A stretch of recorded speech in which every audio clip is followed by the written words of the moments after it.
If Tony Hawk was the one to make skateboarding mainstream, Rodney Mullen the one that created street skating, and Rob Dyrdek the one that turned it all into a business, then Eric Koston would be the one that stole the show. During his prime years, he was regarded as the best skater ever, period. And there's plenty to back that up from his countless video parts that were released throughout all of the years. Eric Koston, put it simply, is an extremely talented skater, an innovator of the sport, and above all, a legend that has his name in more iconic videos than probably any other skater. So today, I took a dive into the life of Eric Koston and yet another episode of Skate Stories.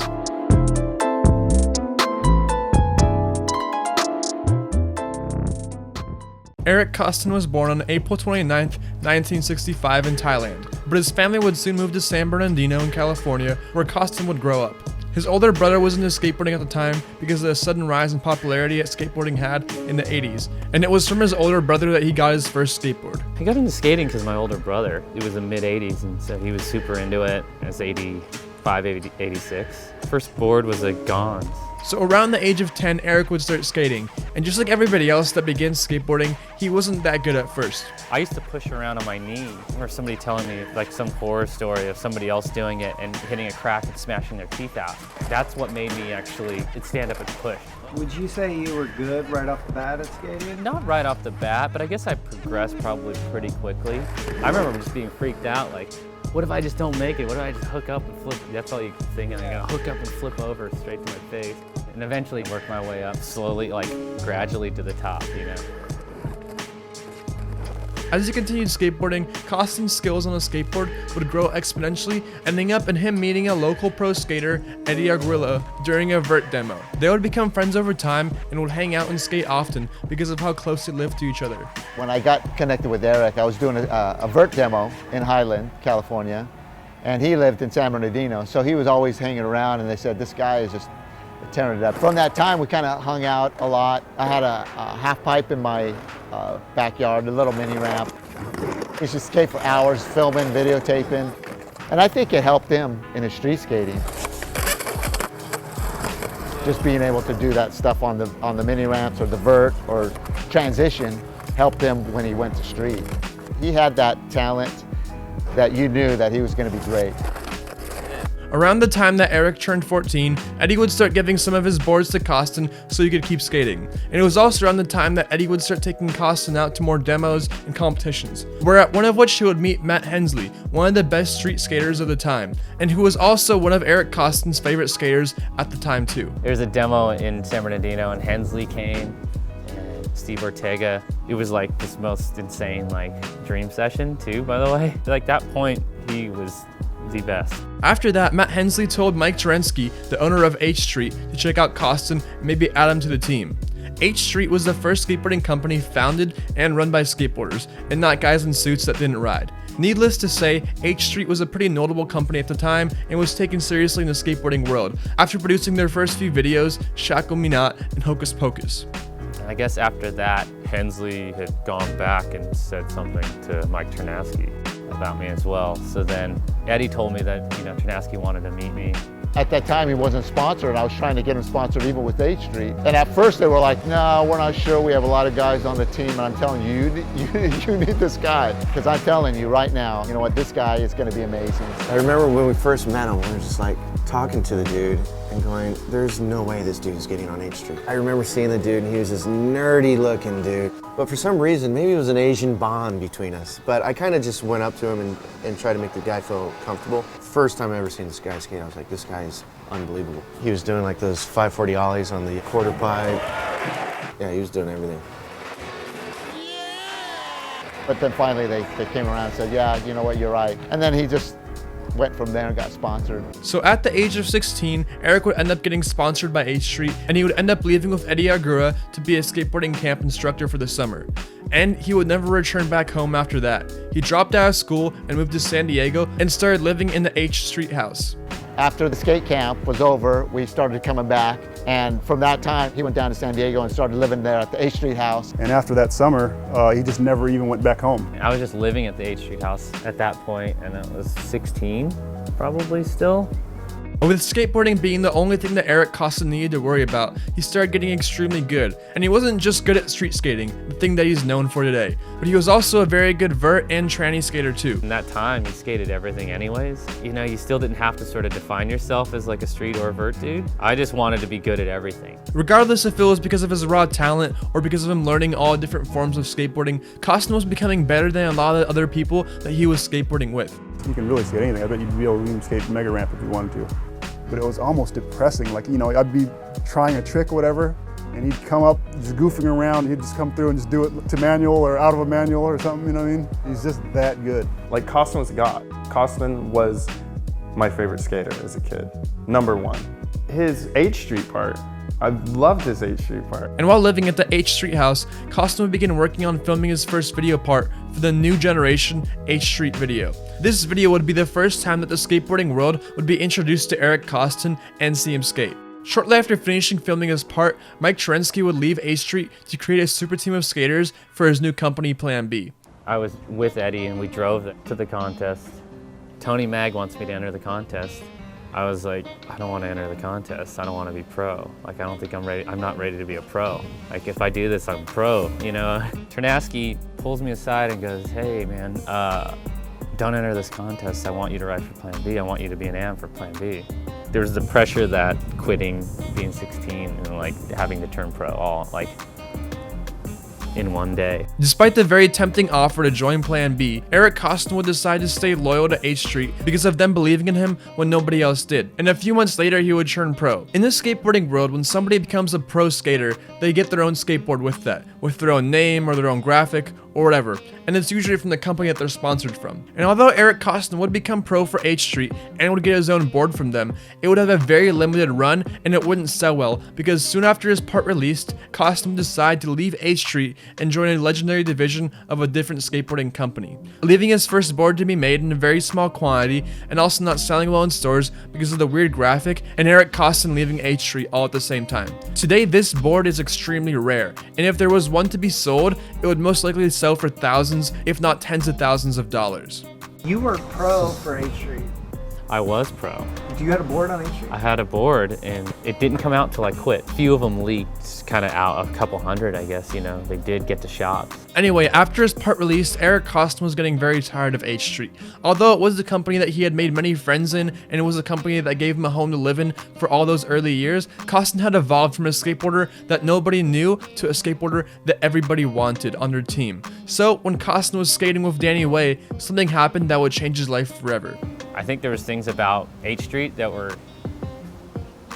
I was starting to kind of be over, you know, getting a little older and having an opinion. I was skating with Danny a little bit at the time, Danny Way. And one night after we were skating, we were eating somewhere and kind of venting about H Street. And he's like, I'll call Steve Rocco right now, get you guys on World. I was like, really? So he calls Rocco. Rocco's told Danny, he's like, we can't put him on World because Nadas is interested in Eric. Nadas wants him on 101. And I was like, well, really? Nadas wants me on 101? Yeah, it was pretty crazy. I was like, oh my God. Then, yeah, I had to make a phone call to Nadas, you know? Danny got me his number and yeah, Nadas wants you to call him. Once the option was there, I was like, man, I want to do that. In my heart, that's what I wanted to do. I wanted to quit. 101 was a legendary division of a bigger skateboard company, World Industries. At 101, Eric Koston would film his part for the video Falling Down. During the time that they were filming this video, street skateboarding and skateboarding in general had been evolving a lot and very quickly, and so did Eric's skating, resulting in everybody being blown away by his part because of how talented he was at such a young age and because he was just so ahead of his time. Falling Down's the one where he's like super killing it. Yeah, by the time that 101 video came out, it was like a done deal that he was the best. Like, I remember that one clip, he did a backside 180 half cab flip. Like, a lot of people around today that don't do that trick, you know what I mean? Around that time, I think Eric was definitely like one of the persons that was like going switch and nolling to things like way above what everybody else was doing at the time. I think everything in that video part was gnarly, and at that time no one was really doing anything as good as the way he did it in that video part. While Eric Koston was riding for 101, he would meet and become friends with a new crew of skaters outside of 101. The crew consisted of Eric Koston, Tim Gavin, Guy Marino, Rue Johnson, and Henry Sanchez. Despite Eric and them all riding different companies back then, they all became close friends over time and would eventually decide to start their own skateboarding company called Girl Skateboards.